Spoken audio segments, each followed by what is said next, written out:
We guide you through how to make a sticker photo in Messenger. So the first thing you need to do is to open your Messenger app and go to any chat where you want to send your sticker. Next, tap the plus icon or smiley face beside the text box, then choose the stickers option.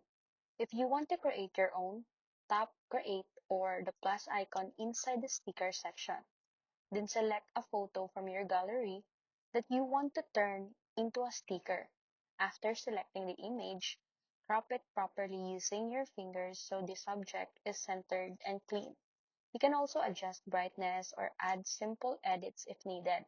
Once you're unsatisfied, tap Save or Done, and Messenger will automatically turn it into a sticker you can reuse anytime. Now your custom sticker will appear in your sticker list, ready to send any conversation with just one tap.